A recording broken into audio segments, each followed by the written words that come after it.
Hi everyone, ఈరోజు మనం data analytics గురించి మాట్లాడుకుందాం. చాలామంది ఈ ఫీల్డ్ అంటే ఏంటో అనుకుంటారు. చాలా మిత్స్ ఉన్నాయి. సో ఈరోజు ఆ అపోహలని పక్కన పెట్టి అసలు నిజమేంటో చూద్దాం. Let's get started. మనం స్టార్ట్ చేయబోయే ముందు ఈ పవర్ఫుల్ కోడ్ చూడండి. Your background doesn't decide your future. Your curiosity and next 6 months do. చాలా ఇంపార్టెంట్ ఇది. అంటే మీరిప్పుడు ఎక్కడున్నారు, ఏం చేశారు అనేది కాదు. మీ క్యూరియాసిటీ, మీ ఇంట్రెస్ట్ అండ్ మీరు నెక్స్ట్ 6 monthsలో ఏం చేస్తారన్నదే మీ ఫ్యూచర్ని డిసైడ్ చేస్తుంది. Remember this.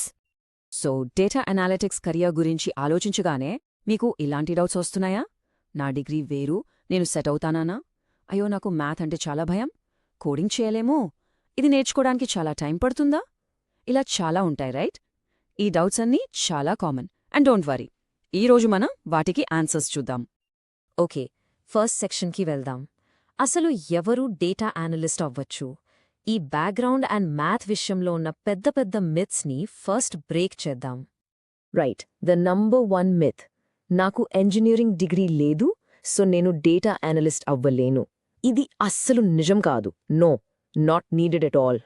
ఎందుకంటే ద రియాలిటీ ఇస్ దిస్. ఒక టెక్నికల్ డిగ్రీ కన్నా బిజినెస్ సెన్స్ అనేది చాలా చాలా ఇంపార్టెంట్. అంటే డేటాని చూసి కంపెనీకి ఎలా యూజ్ అవుతుందో అర్థం చేసుకోవడం.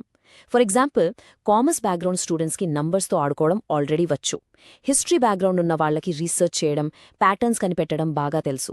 So any degree works. Okay, next భయం మ్యాథ్. చాలామంది నాకు మ్యాథ్ రాదు, ఇంటిగ్రేషన్, డిఫరెన్సియేషన్ నా వల్ల కాదు అనుకుని వెనక్కి వెళ్ళిపోతారు. But guess what? ఇది కూడా జస్ట్ ఒక మిత్ మాత్రమే. It's false. సో ఎంత మ్యాథ్ కావాలి? It's really really simple. మీకు ఎడిషన్ వచ్చా? పర్సంటేజెస్ క్యాల్కులేట్ చేయగలరా? యావరేజెస్ తీయగలరా? అంతే, దాట్స్ ఇట్. బేసిక్లీ మీరు 10th క్లాస్ మ్యాథ్ క్లియర్ చేశారంటే you are already over qualified for the math needed in data analytics. So no tension about complex math. Cool. So background and math myths పోయాయి. ఇప్పుడు అసలు ఏం skills కావాలి and అసలు ఎంత time పడుతుంది, ఈ విషయంలో కూడా ఉన్న కొన్ని మిత్స్ని చూద్దాం. And here's the big one. Data analytics అంటే కోడింగ్ పక్కా నేర్చుకోవాలి, పైథాన్, ఆర్ లాంటి లాంగ్వేజెస్ రావాలి అనుకుంటారు. The reality? For most data analyst jobs coding అనేది అస్సలు అవసరమే లేదు. Not at all. మరి కోడింగ్ కాకపోతే ఏం నేర్చుకోవాలి? It's a very simple 2-step process. Step 1, ఎక్సెల్ని చాలా బాగా నేర్చుకోండి. డేటాతో వర్క్ చేయడానికి అది ఫౌండేషన్. స్టెప్ 2, ఏదైనా ఒకటే ఒక BI టూల్ అంటే బిజినెస్ ఇంటెలిజెన్స్ టూల్ నేర్చుకోండి, లైక్ పవర్ BI ఆర్ టాబ్లో. ఈ 2 చాలు to get started. And get this, ఈ నంబర్ చూడండి, 70%. మీరు జస్ట్ ఎక్సెల్ అండ్ ఒక BI టూల్లో స్ట్రాంగ్ అయ్యారంటే మార్కెట్లో ఉన్న 70% డేటా అనలిస్ట్ జాబ్స్కి మీరు ఆల్రెడీ ఎలిజిబుల్ అయిపోతారు. That's the power of focusing on the right skills. Okay, next math. ఇది అంతా నేర్చుకోవాలి అంటే చాలా ఇయర్స్ పడుతుంది.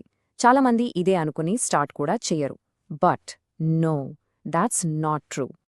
Let me show you a realistic timeline. మీరు ఫోకస్గా డీలో కొంచెం టైం పెడితే జస్ట్ 3 monthsలో మీరు ఇంటర్న్షిప్ రెడీ అవ్వచ్చు. And in about 4 to 6 months, you can be completely job ready. Years కాదు, just కొన్ని months of dedicated effort is enough. So skills అన్నాయి, టైం కూడా ఎక్కువ పట్టదని తెలిసింది. మరి జాబ్స్ ఎక్కడుంటాయి? చాలా మందికి ఉన్న ఇంప్రెషన్ ఏంటి అంటే జాబ్స్ అన్నీ కేవలం పెద్ద పెద్ద టెక్ కంపెనీస్లోనే ఉంటాయని. Let's bus this final myth. So the myth is data analyst jobs కేవలం టెక్ కంపెనీస్లో మాత్రమే ఉంటాయి. And the reality? Absolutely not. That's a huge misconception. Truth is ప్రతి సింగిల్ ఇండస్ట్రీకి డేటా అనలిస్ట్ కావాలి. బ్యాంక్స్కి కావాలి, హాస్పిటల్స్కి కావాలి, రీటైల్ స్టోర్స్కి కావాలి, ఈవెన్ NGOస్కి కావాలి. బేసికలీ ఎక్కడైతే డేటా జనరేట్ అవుతుందో అక్కడ ఆ డేటాని అర్థం చేసుకోవడానికి ఒక అనలిస్ట్ అవసరం. The opportunities are everywhere. So మనం ఇప్పటివరకు ఉన్న పెద్ద పెద్ద మిత్స్ అన్నీ బ్రేక్ చేసేసాం. ఇప్పుడు మీకు ఒక క్లియర్ పాత్ కనిపిస్తోంది, right? So the question is, what are your next steps? What are you gonna do now? So let's summarise this new reality. Data analytics అనేది ఎవరికైనా, if you are curious, మీ background ఏమైనా పర్వాలేరు, and just 4 to 6 months of focused learning is all it takes to get started. It's much more accessible than you think.